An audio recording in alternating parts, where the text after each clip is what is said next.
For years, Venezuela's leadership appeared politically untouchable. Sanctioned internationally, isolated diplomatically, yet firmly in control at home. But in recent weeks, the political landscape around Venezuela has begun to shift. U.S. authorities now confirm renewed international coordination tied to long-standing criminal indictments. Officials stress this does not signal an arrest per planes, but it does mark a clear escalation. For the first time in years, questions are emerging about how long the current balance can hold. At first glance, the move appeared decisive, but within hours, a deeper question began to surface. Not only in Venezuela per se, but across Washington, global capitals, and international institutions. Was this the end of a regime, or the beginning of a far more complicated chapter? Because what happens after a leader is removed often matters more than how it happens. According to U.S. officials, the operation was framed as a law enforcement action. They say it was linked to criminal cases that had been building for years. The White House emphasized the move was not intended as regime change. Instead, officials described it as accountability through the legal system. However, events on the ground began moving quickly. Within hours of the detention, state institutions remained operational. Senior officials appeared publicly. Security forces remained in place. There was no immediate transfer of political authority. No interim leadership was announced. This created a gap between the action taken and the outcome expected. And it is within that gap where uncertainty began to grow. Setting the stage for a far more complex phase ahead. Military and intelligence operations can be planned for months. Governance cannot. Analysts warn that removing or detaining a leader does not automatically resolve deeper political realities, are shaped by institutions, social divisions, and long-term power structures. Venezuela is a country of nearly 30 million people. It remains deeply divided politically. Key state institutions are fragile. The opposition remains fractured. And much of the population is exhausted by years of crisis. Even critics of the current leadership acknowledge that parts of the state still function. Those functions are often sustained through loyal networks. That complicates any sudden transition of power. Without a clear and widely accepted transition framework, power vacuums can form quickly. History suggests those moments are rarely predictable. Outcomes can diverge rapidly from expectations. And the consequences often extend well beyond national borders.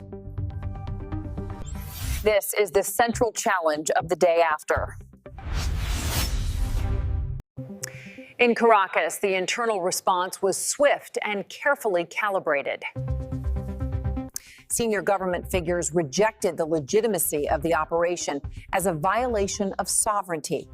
They framed it as an attack on national independence rather than a law enforcement action. Officials called for proof of the detained leader's condition and demanded his release. Crucially, there was no immediate declaration of a new president. No clear endorsement of an alternative authority was publicly announced. And there was no visible sign of cooperation with foreign authorities. To some analysts, this pattern suggested a deliberate strategy by Caracas. Maintain constitutional continuity, avoid internal collapse. Rovers and deny external actors a clear governing partner. State officials stress their commitment to national law and continuity. Messaging in Caracas has emphasized stability above all. Back in Washington, attention quickly shifted to process. Lawmakers from both parties began asking how the operation was authorized. They also questioned what oversight mechanisms were in place. A key issue was the legal distinction between law enforcement and military action. That distinction carries different constitutional requirements. Some lawmakers warned the line between the two must remain clear. They argued expanded involvement could require additional legal approval, especially if activities moved beyond detention and into governance or security operations. In that scenario, constitutional scrutiny would intensify. Legislative oversight would likely expand as well.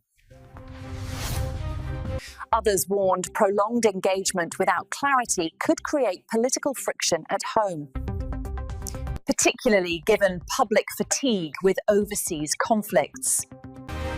Back in Washington, attention quickly shifted to process. Lawmakers from both parties began asking how the operation was authorized. They also questioned what oversight mechanisms were in place. A key issue was the legal distinction between law enforcement and military action. That distinction carries different constitutional requirements. Some lawmakers warned the line between the two must remain clear. They argued expanded involvement could require additional legal approval, especially if activities moved beyond detention and into governance or security operations. In that scenario, constitutional scrutiny would intensify. Legislative oversight would likely expand as well. Others warned prolonged engagement without clarity could create political friction at home, particularly given public fatigue with overseas conflicts. Globally, reactions to the U.S. actions reflected deep divisions. At the United Nations, officials urged restraint and respect for legal frameworks. The UN described the situation as a dangerous precedent. European leaders adopted cautious language, stressing international law.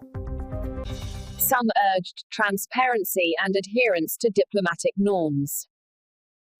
Across Latin America, reactions were split. Some governments criticized the operation outright. Others signaled quiet approval but stopped short of formal endorsement. Russia condemned the move as a dangerous act against sovereignty. Iran also denounced the operation, calling it a violation of international norms. China voiced strong concern about the use of force. Several regional partners expressed alarm over the broader implications. Even some allies of the United States appeared hesitant. They were clear a crate, not necessarily over the internal politics involved, but over what the case might normalise in international relations. One area drawing particular attention is energy, especially oil.